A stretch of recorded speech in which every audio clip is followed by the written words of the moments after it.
മരിച്ചുപോയവർ നരകത്തിൽ ചെന്ന് 7 കോടതികൾ വിധിക്കുന്ന ശിക്ഷകളിൽ നിന്നും രക്ഷപ്പെട്ടാൽ മാത്രമേ അവർക്ക് പുനർജന്മം ഉണ്ടാവുകയുള്ളൂ. ഇവിടെ ഒരു ഫയർ ആൻഡ് സേഫ്റ്റി ഓഫീസർ ഒരു കുട്ടിയെയും കൊണ്ട് ഒരു ബിൽഡിംഗിന്റെ മുകളിൽ നിന്നും താഴേക്ക് വീഴുകയാണ്. ഇത്രയും ഉയരത്തിൽ നിന്ന് വീണത് കൊണ്ട് തന്നെ അയാൾ അവിടെ വെച്ച് തന്നെ മരിക്കുന്നു.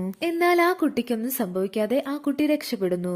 അവൻ മരിച്ചു പോയതറിയാതെ ആ കുട്ടിയോട് സന്തോഷത്തോടെ സംസാരിക്കാൻ പോവുകയായിരുന്നു. എന്നാൽ ആരും തന്നെ അവനെ മൈൻഡ് ചെയ്യുന്നുണ്ടായിരുന്നില്ല.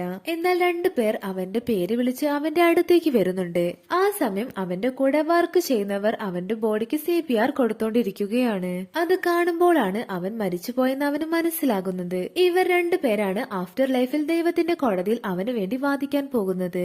മാത്രമല്ല അവനൊരു നല്ല മനുഷ്യനായതുകൊണ്ട് തന്നെ അവന് പുനർജന്മം കിട്ടാൻ സാധ്യതയുണ്ടെന്ന് അവർ പറയുന്നു. അവന്റെ അമ്മയെ തനിച്ചാക്കി അവന് വരാൻ പറ്റില്ല എന്ന് അവൻ പറയുന്നുണ്ടെങ്കിലും അവർ അവനെ കൊണ്ടുപോകുന്നു. നെക്സ്റ്റ് എന്താണെന്ന് പാർട്ട് 2 കാണാം. പാർട്ട് 2 കാണാനായി ചാനൽ സബ്സ്ക്രൈബ് ചെയ്യാൻ മറക്കല്ലേ.